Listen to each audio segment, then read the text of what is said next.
We put this challenge out to all of you. Pick a tracking tool and actually use it. We both did it, and we're having this debrief with you right now in real time without having compared notes beforehand. So that felt important to us to let you see the honest, unfiltered version of what came up, not a polished recap. I tracked fiber, Angie tracked protein. I added a thought log to mine because what the data was showing me brought up some real feelings about my own health situation, but I do not know what came up for Angie quite yet.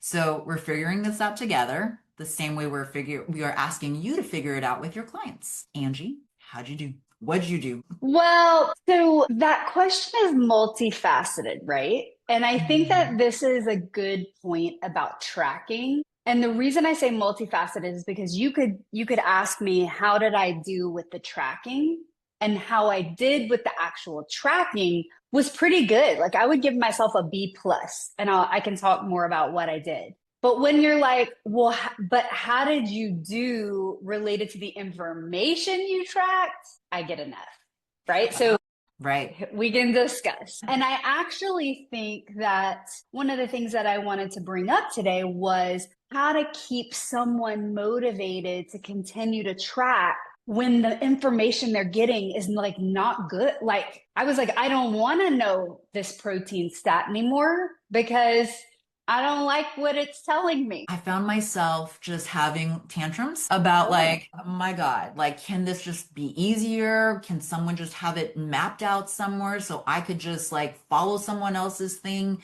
Like, why is this so hard? Why do I have to figure it out myself? This was like basically my thought logging as I was doing this. And Mm-hmm. so, yeah, so for me too, like, I was on a wave and I'm like just probably evening out, like starting to really get a handle on, not having that tantrum anymore. But without that logging, I think I would have just seen the number of like failing each time and then just putting it away Mm-hmm. frustrated. So for me, the Yeah. marriage of the two was very, very helpful.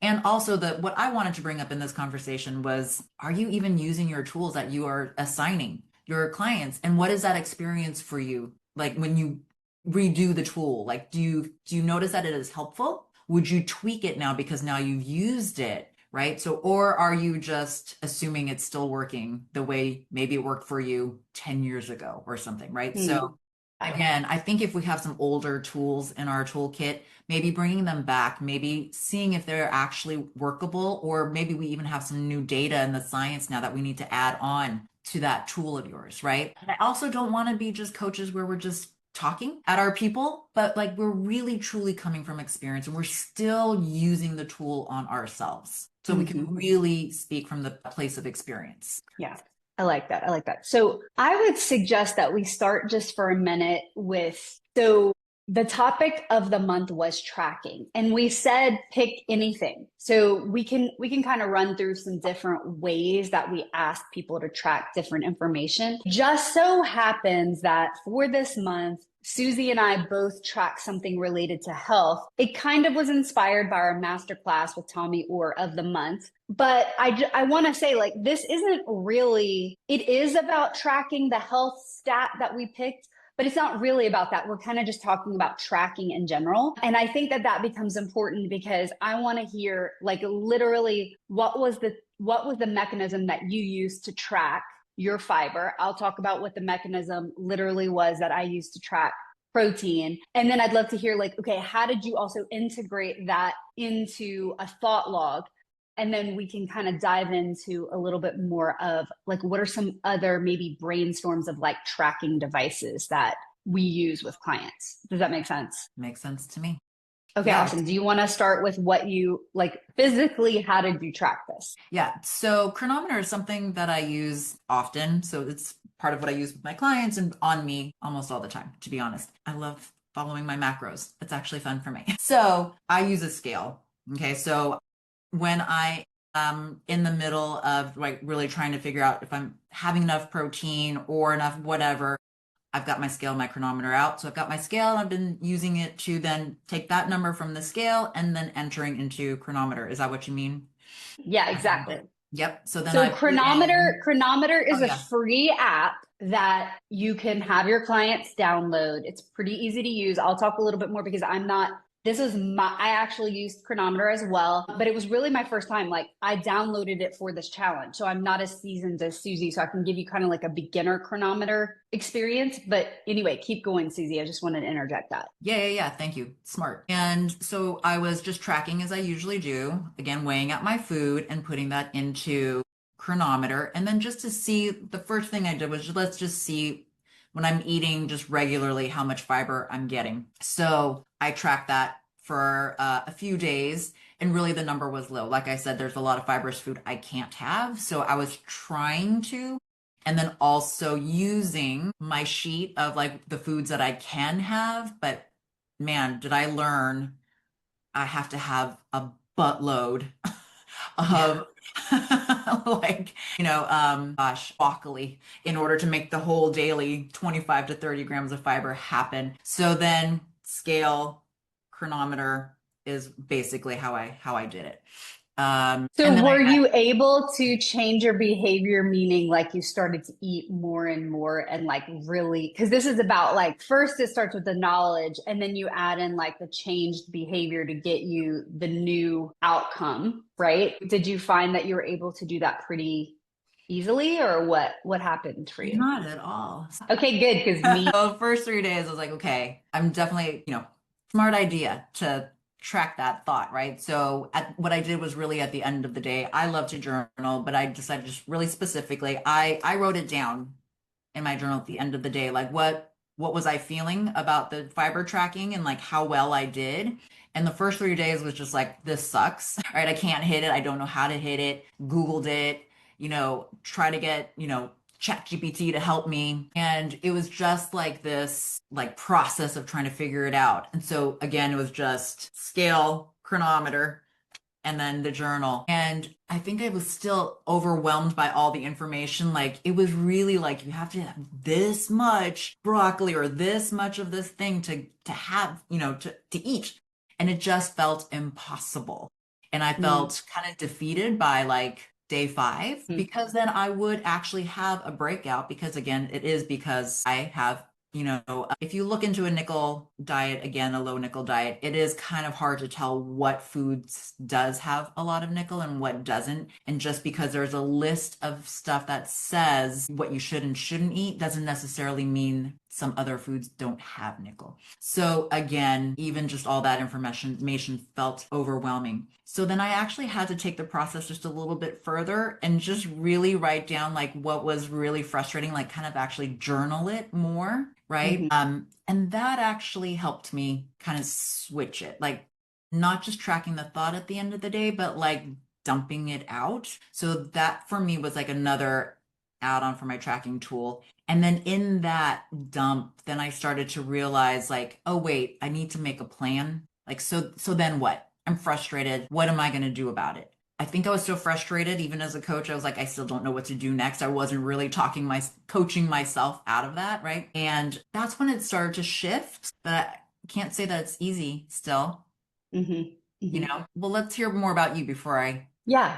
jump on more. Yeah. Yeah, I just want to say before I give my perspective that this really goes back to one of the things that I know we advocate for at SEAR, but you especially, Suzee, because sometimes I don't want to say this because I don't want to do it, but you're like, hey, try the tools out so that you can understand what your clients are going through. And I will say that doing this chronometer experience really is going to have me go armed and ready to talk to my clients about what things might come up for them and Mm, how could I maybe make it more appealing for them to do something like this if one of their goals is tied to a plan where they have to track things. So, okay, I download Chronometer. I'm like, what is this thing? It's like brand new to me. And so I was just playing around with it. And it did also require me to have a scale, which luckily we have. And like the very first entry, so I'll just give you the perspective of like a brand new person because it's probably been a while for you. I was like, there's like nothing, there's no reference point. So you like click add food, and then basically you can search for food. So like my first meal, I had to like say, chicken and like had to weigh it and, deal with like, how do I input this? It felt like it was taking a long time is the point. And I was like, oh my gosh, I can't even imagine doing this for every meal. No wonder people, and I have heard clients say, this is too time consuming. Okay, so yes, the truth is it does take a minute to get started. But especially if you find yourself kind of eating very similar things, all of a sudden, then you go back like the next day or several days later, and you're like, oh, wait, here's that thing again that I eat. It's right here, kind of shows up as like a frequently searched food. And so you can just like hit it again, and then the weighing gets easier. And like the point is, yes, in the beginning, the setup does take time. And I think that's important information to tell your clients, but it can get easier. And the other thing is, it does have a barcode scanner. So when you have like a snack or certain things, you can scan the barcode, it pulls it right up, and you can just hit add. That was great for certain things that I had. And even when I went to restaurants, I found that it was pretty comprehensive in terms of like, I looked up an item at a restaurant and wow, there it was. And I could just kind of add from there. So I would say like my first hurdle of, wow, this seems complicated and is going to take a long time. While that was true in the beginning, the more I did it, the more like quickly I was able to do it. So I'll just give that like, that's like a beginner experience. And the way I think that that's going to help me when coaching people is just to kind of understand and be able to give the encouragement to people like, hey, look, expect a little of, like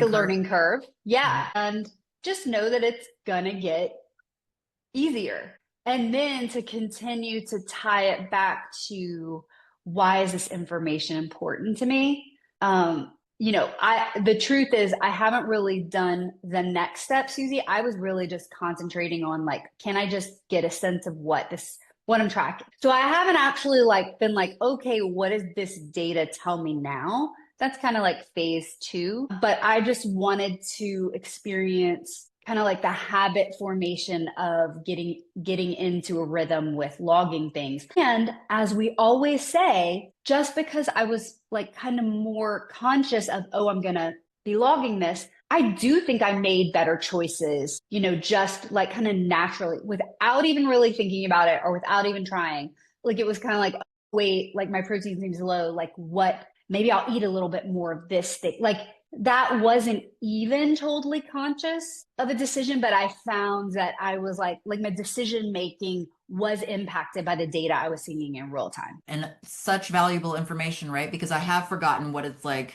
as a beginner, but we say, right? Because we know intellectually, yeah, it's going to take some time, right? So let's go baby step by baby step. And again, yes, 100%. Like we have to remember even to tell our clients, like, I've done this, so I totally get it. You're going to want to start like this. And for the next 2 weeks, just get used to putting stuff in.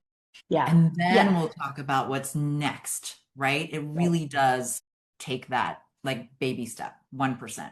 Yeah. And, I really had to consciously disassociate a little bit from the result, like I was saying. Yeah. So my protein was always low, like is the truth. Always low. Like, so what I've discovered is, and the truth is this is not new information for me. It was just kind of like, now I have the evidence of it. Like, yeah, I don't get enough protein. If I'm left to my own kind of like will and devices, I will not gravitate to high protein foods. I have known this for 20 plus years. I could feel really defeated because my experience was, wow, okay, I ate normally today. I'm not really hungry. Like, how am I going to get more protein? Like it feels like it could feel like an impossible task to think about how am I going to do this if like, I got to this point and I'm at 50% or whatever the number is. So I had to really, when I say dissociate, I had to be like, no, remember right now the exercise is data collection. It's not hit the protein. And that allowed me to keep going